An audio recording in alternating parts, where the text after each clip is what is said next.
There's a joke I like to tell about playing the electric bass. Without going into the whole story and telling the whole joke, it simply is a joke about how one can learn just a few notes on the bass and suddenly find themselves playing in a band. It's an instrument where you can play it at a very simple level, and you can also spend the rest of your life perfecting and learning how to play it well.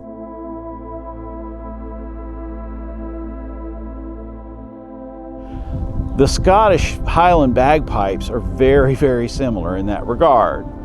The Scots have figured out how to take an instrument that is cumbersome and plays only 9 notes and turn it into something that is nearly impossible to perfect.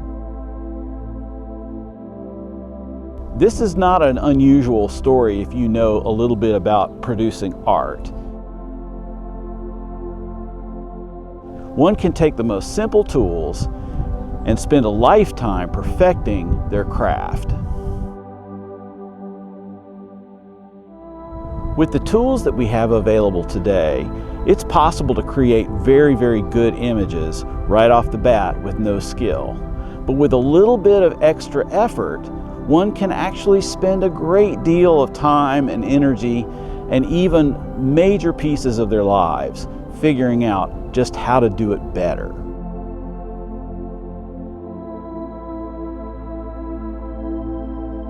You can take thousands and thousands of photos and only find one that really tells the story that you want to tell. But with every reformation comes the loss of something precious. And that's why, even with the incredible cameras that we have available to us today, I'm really, really glad that I first learned on film. Today we can see the image that we took immediately after we took it. Today we can put our images in computers and manipulate them to almost an infinite degree. And today there's hardly a cost at all to taking as many photos as we want. Shooting film forces you to slow down. It forces you to take stock of everything around you and do it intentionally. Back in the day, shooting film was fairly expensive. If you were shooting 35mm, you had only about 36 exposures available to you in a single roll. You had to do a mental check every time you snapped a picture. Is everything framed up the way I want it? Do I have the settings set correctly?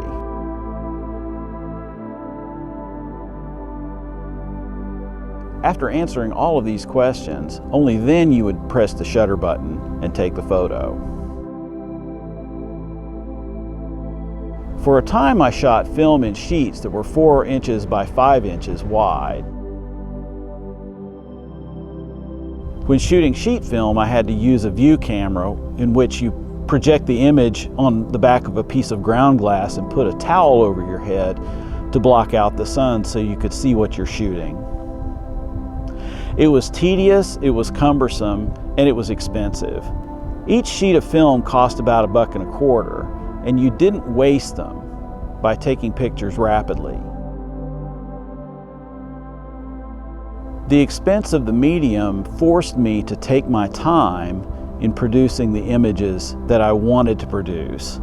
Too often I would get home and realize that something wasn't set correctly, that I lost the picture, and that wonderful picture I had composed, had spent so much time composing and picturing in my mind, didn't turn out at all the way I wanted it to.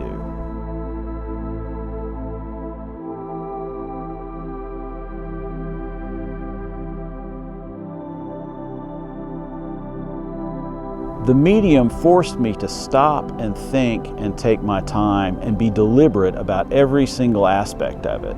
I would often compose the photo for 20 minutes or more before I snapped the shutter, just to make sure that I didn't waste anything. All of that's to say that I think it's possible to lose all of this in today's digital age. And so what? What if we do lose the ability to slow down in our photography? What if we can just snap pictures left and right and go as fast as we can? Progress is progress, and looking backwards only gets you turned into a pillar of salt, right? What I'd like to suggest is that we all might slow down a little bit and remember how film used to force us to do this. Our photography will only be improved if we stop for a moment, look around the frame with our eye, and make sure that everything is framed up exactly the way we want to.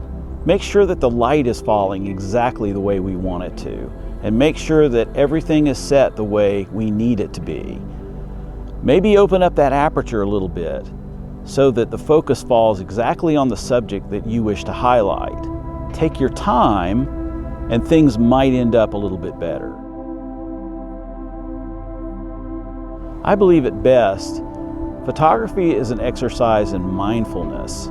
It's a spiritual exercise that allows us the opportunity to slow down and look at our surroundings, to think about the things that are going on around us that tell stories, and then to figure out how we might interpret that story in such a way that it places it inside a frame to show other people what we are able to see in our mind's eye. Photography is a way of being present in the moment, and the power that is present in our cameras gives us the ability to take that moment and show it to the entire world.